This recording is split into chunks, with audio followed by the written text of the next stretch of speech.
Thank you. Good afternoon, everybody, and welcome to Module 2. Welcome back to those people who attended the first session. And I believe we've got people from all over the world right now, from Spain, Argentina, so Olaf to all of you over in that part of the world, from the USA, Argentina, Brazil, Germany, and India. And anyone that I've missed out, so welcome back. So before we get started, I think just to signpost what today is about, it really is about two tools or two areas that we touched on in the first module, and those were from the before and the after. Now, what's my background for those who were not on the call the last time we met is I'm a performance coach who my heritage is working with elite athletes, helping them think differently and go to another level, but also crossing that over into the business world. The same tools, the same skills for those who want to be performing under pressure or find a different access of thinking in maybe a crucial period. And my experience of working with those people who are under pressure and working, to get results is that most people are talking themselves out of a performance, or they have no way of filling what I call their emotional bank account. So, a quick question for those who were here. I mean, it seems a long time ago that we were together, which is only a couple of months ago. And, you know, if we talk about time, in that couple of months, in your world, that's quite a while. I think we're in quarter four now. And, I just want to ask the question, two questions. The first question is, what have you done since that last session? And what have you noticed that's different? So that's something that I want you to really have in the back of your mind as we're going through this, because the two tools that we're going to use today are going to be, I want you to reflect on what the past couple of months have been and how you could slot these tools into those situations in the past, but also use them present and going into the future. The second question I want everybody on the line to ask now, first of all, is do you have a pen and paper? Very important, because I want you to be able to make some notes, not just listen passively, but to make some notes, because you're going to have some practical tools and skills, and we're gonna be doing this in the moment as well. So if you don't have pen and paper, please grab one ASAP. So if we look at where we were last time, and I introduced something what I call opportunity questions. I think we're actually on the slide of, we're on the slide of a couple of the people that I work with, and one of them is Rachel Atherton. And just a little background on Rachel this year. Rachel, it's kind of ironic that I'm sat in the same chair where I've done many sessions with Rachel. She's a downhill mountain biker. She's now cemented her place in that sports history books, because this year she won every World Cup race that she entered. Now, as an elite athlete, you probably think, well, she's going to be at the top of a game. She's supposed to do that. But that process she's been working on her mental game for the best part of 10 years. I've worked with Rachel for 10 years now. And it's been a constant ebb and flow of developing more than just her technique. And that's one of the things that we talked about in the last session was, you guys in the finance world have developed very good technical skills to do the job. And it's not really about can you do the job, it's what gets in the way of somebody being able to do their job or gets in the way of them being able to perform. And so that example with Rachel is that it's a given that she's technically good on the bike, and it's a given that she has the best bikes and the best support. But it's what has she had to work on to be able to help her go to a different level. And then for those again who, some of the athletes that I work with who are at the very top of the game, like the gentleman in the middle, Mr. Bale, who is, a world-class performer for Real Madrid. And I often get asked, well, why does he need to work on his mental game? Isn't he mentally strong already? And it's that same question that I would put to you. Is there another level? Is there another level? And there's only you that knows what that level is. If you're in the equivalent of being at Real Madrid in your department or your function. The gentleman on the other side, Joe Hart, it does say Manchester City, and he's just recently been transferred to Torino in Italy. And the example there being is that things change very quickly. And when they change quickly, as they do in your profession or in your industry, it's, are we equipped to deal with that change? Are we equipped mentally? So as we move on, and I'm sure as we go through the other modules, you'll get to know a little bit more about myself and my work, but this is about you. And so one of the things that we touched on was opportunity questions. And there are 3 questions in this tool. It's a very simple tool, but very effective. And I had a question for you for at the end of the last session, which was, run this through a challenge, a current challenge, or a current crisis that you're having. So the 3 questions are simply this: what wants to happen? What's the situation asking me to be, or who's the situation asking me to be? And what do I want to do next? The default question when somebody's in a challenge situation is they go to, what do I do? Or what do I do next? And the mind says, I don't know. And if the mind doesn't know, then it puts you in almost a stuck situation. So this is a reminder, it's a rewind, but repetition is, as they say, the mother of skill. And so I wanted to remind you that wherever you are in your working life or applying it outside of work, that's a very important tool to create opportunity in stuck situations. So moving on, we have this question for you today, which is, what did you learn? And I want you to ask this question throughout the rest of this session is, how does this apply to me and how do I take action? So if you write those 2 questions down, how does this apply to me and how do I take action?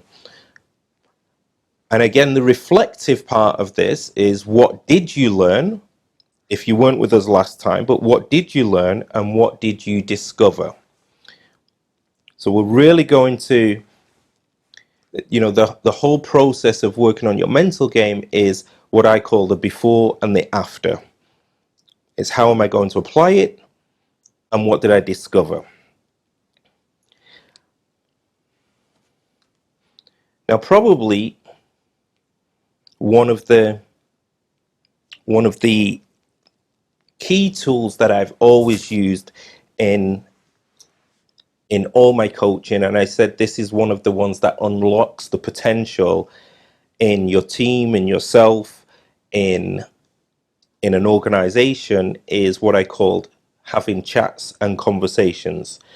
Now, if you go back to the replay, and I believe we've got a link as well that you can watch a very short video that explains the difference between chats and conversations. But this is something that really creates clarity for yourself and others. So I'm inviting you to go back to the replay and really have a look at that. So if we, right now, if we can go to the polls and we can ask that question from the polls. So if we can go to the polls right now, that would be great.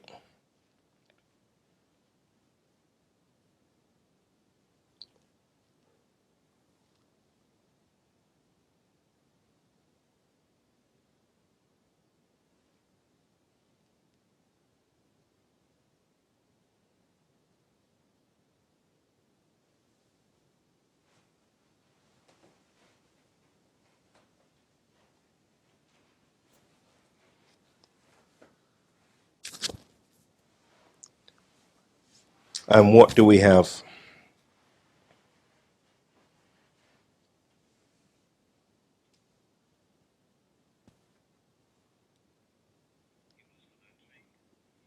Okay.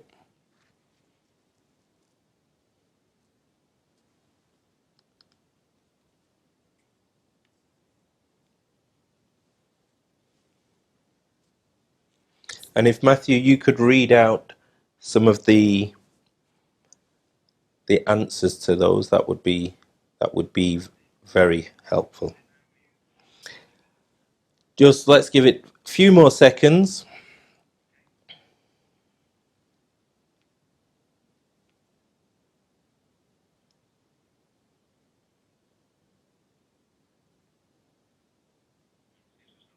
Okay.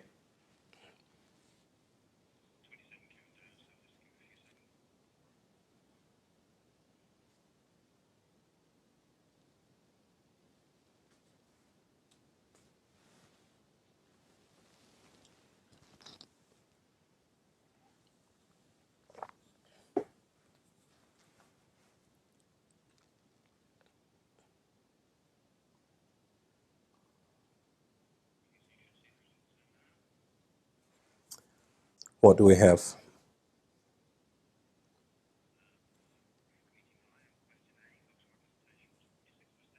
Mm-hmm.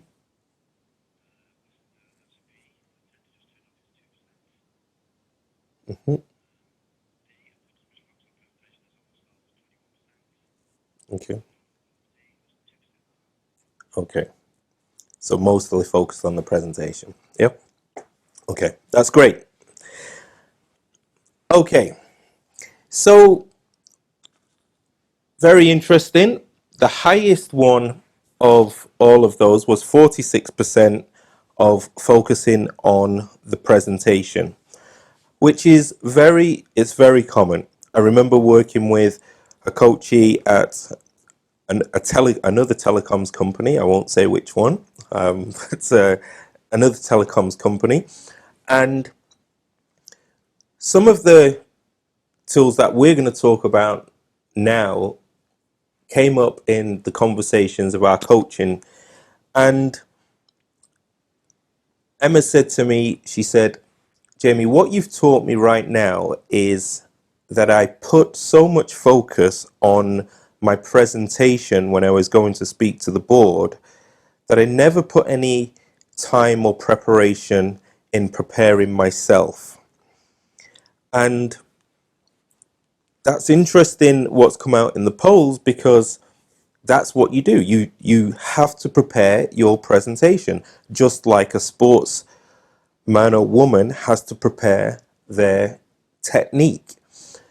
And I want you to consider that what we're going to look at is adding something to what you already do, which is preparing yourself before you actually go in.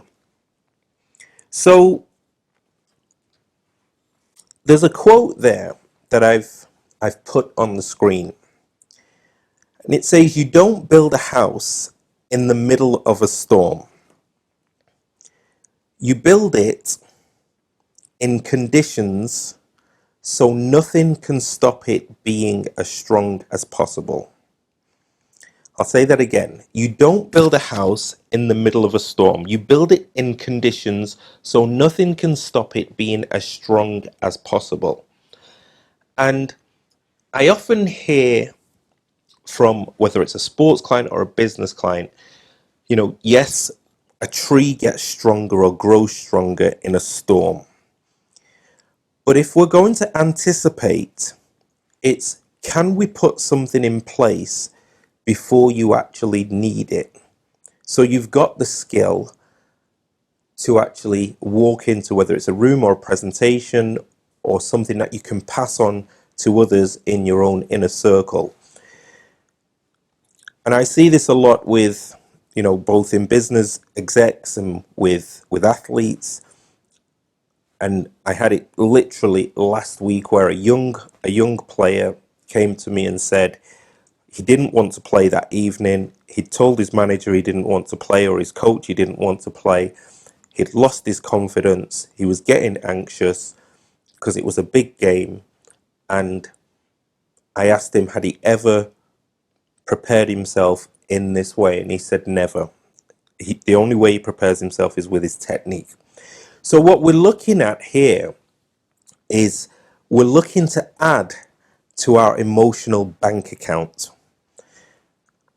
We're looking to add to our emotional bank account. So in times of challenge or times of stress, that you've got lots of reserves. That's what these two tools and techniques are about. They're about filling your emotional bank account.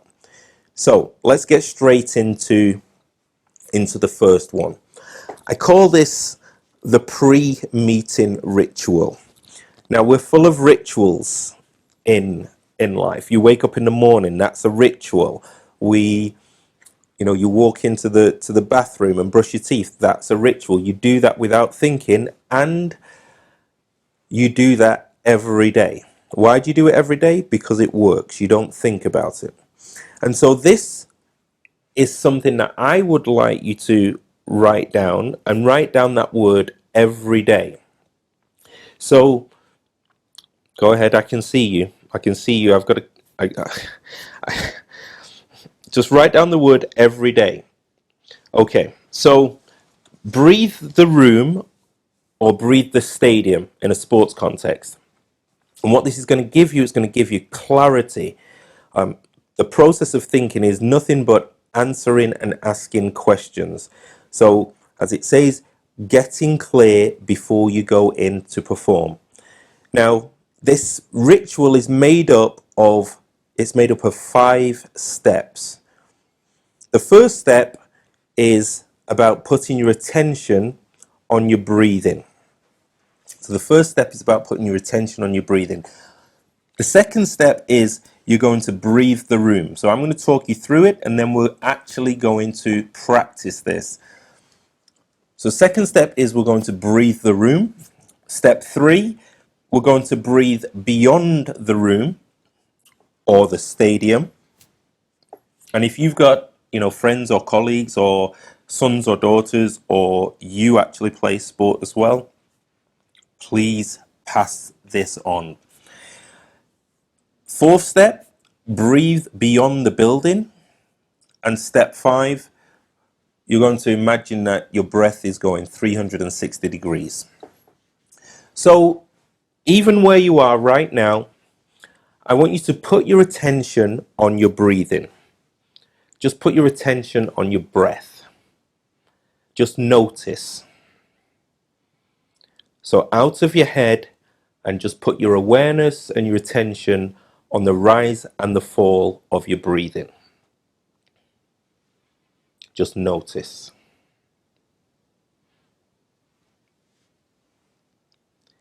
Now, as you put your attention on your breath, I want you to breathe through your heart.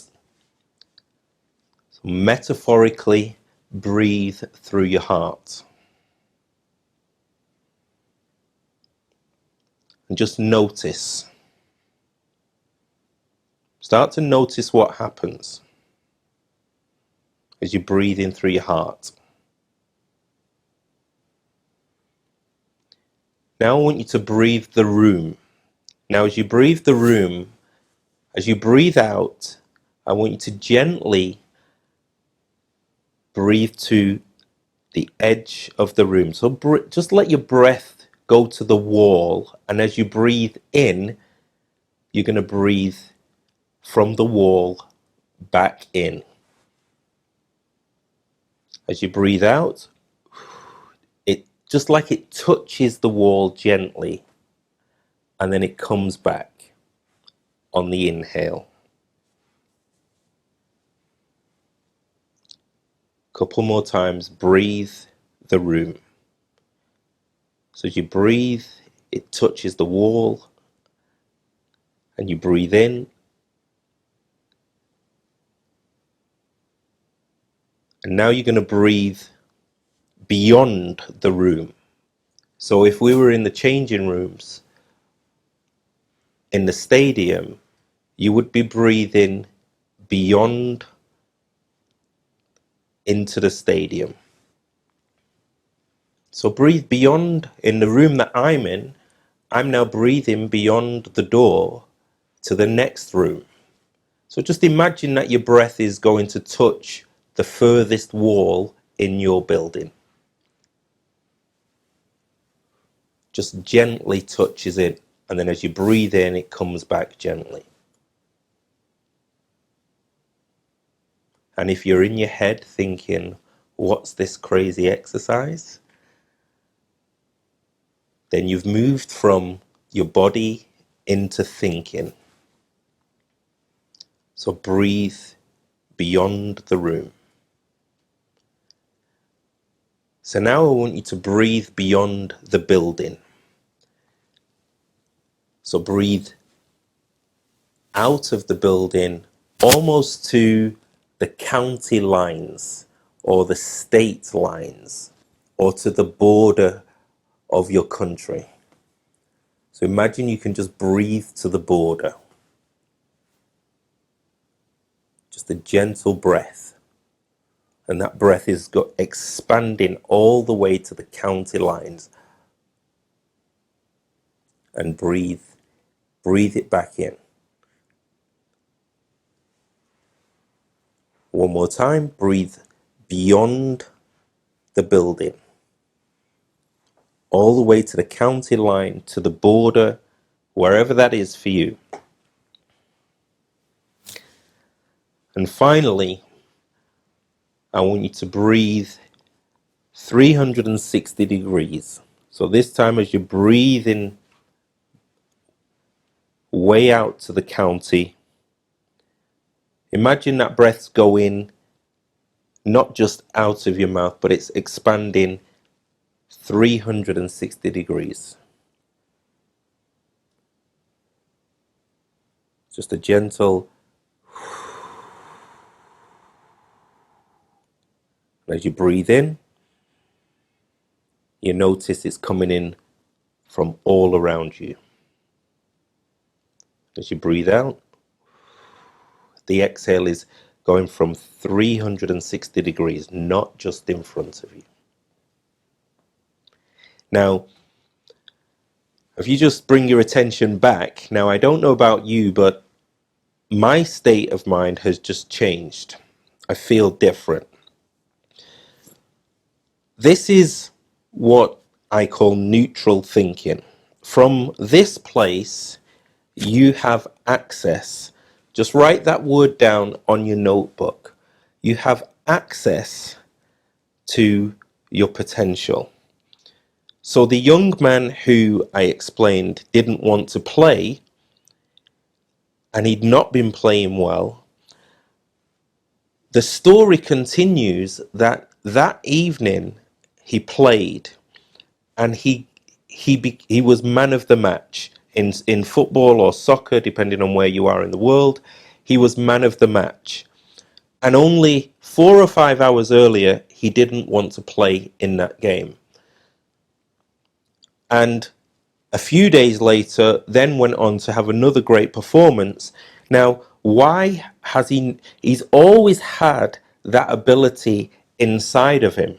He just didn't have access to it because he wasn't in the right place. His pre-game ritual wasn't supporting him being at his best. It wasn't supporting him coming up with the answers, being in the moment, being fluid with his technique.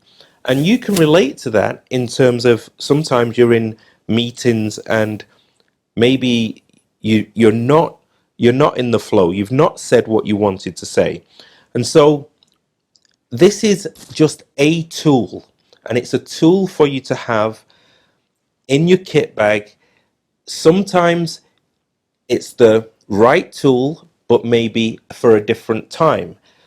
But what you need to be aware of is that before you go into whether it's a meeting, presentation, that the question is, what is your ritual? Do you just turn up with your presentation, or do you have something that's to prepare yourself? Okay, we can take some questions on that later. I want to move on quickly to what I call the daily 8. I'm sure this is nothing new in terms of journaling, capturing your thoughts at the end of the day. But what does become new is how consistently you make this part of your habits or your rituals.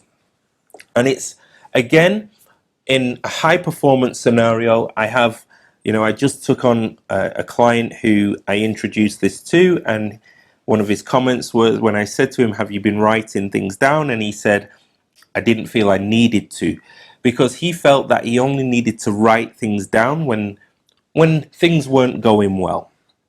So he got himself into a habit, was doing it for a period, but then stopped because he said, I didn't feel I needed to.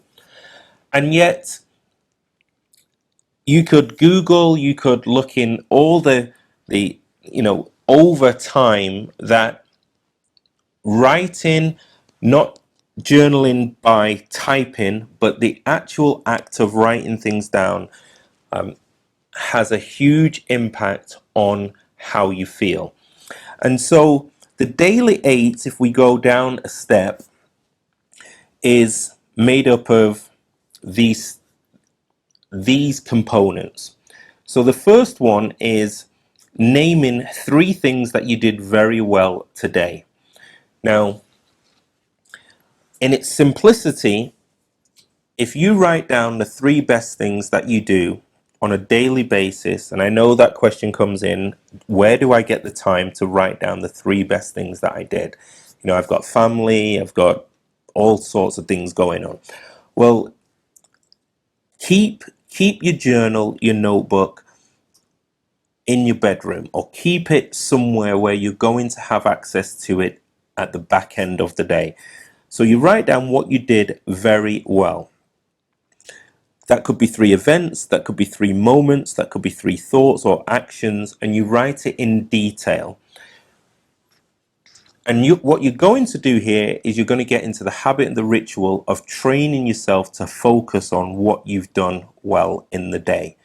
Sometimes at the end of the day, or you come in towards the end of the day, and you might go, well, what have I got to write about? And it will actually put you into an action mode of going, well, what could I do today if I've got a few hours left that's going to be worthy of me writing about at the end of the day? Okay, so the first part of it is 3 things you did very well. Next, you answer, if I was honest, what do I need to stop doing? So there may be something in your day that you think, what do I need to stop doing? If I was honest, what do I need to keep doing? So there are certain things that you need to keep doing. There may be something in today that you say, in my performance, what do I need to keep doing? And number 6, what do I need to start doing? Simple traffic lights, red, amber, green. What do I need to stop doing, keep doing, or start doing? Number 7, what did I learn today? Number 8, what did I enjoy today? So this is the daily 8. And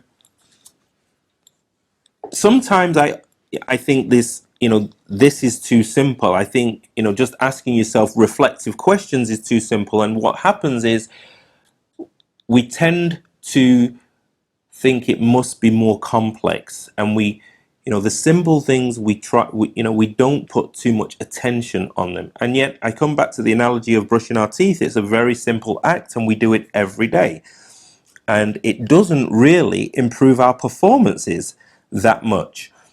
You know, if you ask somebody, do they stretch every day, or do they do yoga every day, or do they run every day, something that's really going to have a significant impact on your performance and how you function, we actually say, no, I don't do that. So what I am suggesting here is that this becomes a habit for it becomes a habit. Now, are you going to do this every day? There's going to be times when you're going to say, no, I haven't got to my journal or my notebook. And then what I would suggest is you just play catch up, and you look back the past couple of days and you say, all right, I can answer those eight those eight questions. So, how do we do this though? How do we do this?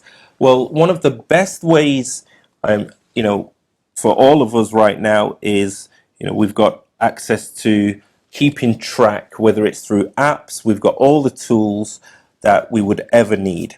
And one of the best ways that, you know, I've come across with, certainly with my clients is, you know, they make appointments with themselves. So if you had an appointment with your line manager or your boss or your stakeholder, it would go in your phone and it would pop up as a reminder, and you would put all kinds of details in there that meant that you wouldn't miss that event. And this is really having the crucial meeting with yourself. So when do you practice breathe in the room or breathe in the stadium? Well, if you can see there, that is an actual calendar event in my schedule, and it pops up every day at 8:50, and it repeats daily. And if I'm in a meeting, then I know, then, you know, I can do that. I can do it before, I can do it after, but it's part of a daily ritual. I also have one that says phone the kids. Now, you know, why would I have one that says phone the kids? Because at 16:30 in the day, and people say, well, you're supposed, you know, why do you have to remind yourself to phone your children? Well, maybe at that point of the day I have something going on. So I don't leave it to chance that that's an important event for me, is phoning the kids on a daily basis around tea time. So if this is important to you in terms of developing the skills and the tools to manage your own mindset, then make it an appointment with yourself and fill your calendar with little reminders. That's just an example, but it's something that you know you're going to look at your phone all the time. So, any learnings, discoveries, or questions? I think this is a really good time to go to Q&A. So if we can do that, if we can go to Q&A, and any LDQs on breathing the room, breathing the stadium, or the daily 8. Can we open that up?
Okay, no questions at the moment. So decisions, conversations, and actions. So some takeaways for you. If you've not looked at the replay from the first module, that would be a really good idea to support this series. So you can make a thread of the tools and the ideas and the concepts and their applications both to your world and outside of BT as well. Very often when I'm working with an athlete on their mindset, we're looking at how do they apply it not just to their sport, but how do they apply it outside of their sport. And the same for you. How do you apply this not just in your world of BT, but how do you apply it in your life or at home, or how do you apply it in your sport if you play a sport? So if you've not already, then I would say the opportunity questions, make those a habit of asking what wants to happen here, what or who is this situation asking me to be, and then asking what do I need to do. And then your second takeaway today is breathe the room. For the next 7 days, breakfast, lunch, and dinner, minimum once a day, that becomes a habit over the next 7 days of breathing the room. Not immediately before you go in, but you've prepared yourself before you actually go into your meeting. You can do it 5 minutes before, you can do it 10 minutes before the meeting, but somewhere you start developing that habit. It's approximately 100 days to the end of the year, to the festive period. And, time is, it's not stopping for any of us. And I really like the fact that, this series is spaced out, so you get to practice, you get to work on the tools in what I call space repetition. You get to practice this immediately after, and we can come back to this in the next module and build on some of the things that you're learning and developing. So it'd be great to hear from you. You can see my emails there, jedwards@trained-brain.com, or any further questions or comments to the team in London would be great.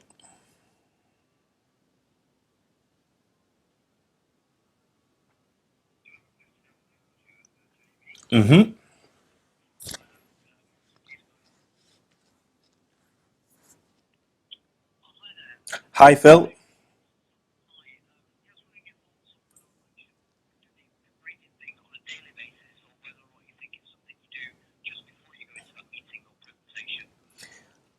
Okay, really good question. So if I was coaching you, Phil, I would say daily. So I would say daily for the next 7 days so that it becomes habit. Because what tends to happen is you learn something new and you get excited about it. And then you go into the performance and you go, oh, what's that technique or that tool that Jamie mentioned or somebody else mentioned? And just before the event, you think, oh, I'm going to do Breathe the Room. I've got this big presentation. I'm going to do Breathe the Room. And then it becomes something that you are doing. It becomes the technique that I'm doing. So, Phil, here's my suggestion would be that you make that a part of who you are. So when you get to a presentation or a situation, it doesn't become something you're doing. It's just, you're going to breathe anyway.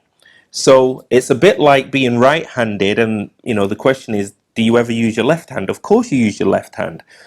But you don't say, I'm going to use my left hand now. It's just a part of what, it's just an extension of you.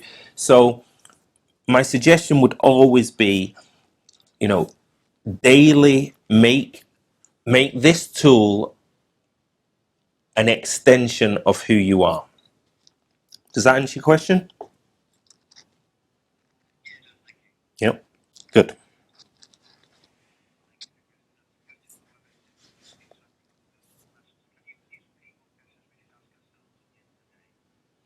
Yes. So, end of the day, what are three things that you did very well today? So, what were the three in? Let me give you another example. So, if you were, I don't know what sports, if you were a golfer, you'd say what were the three best shots.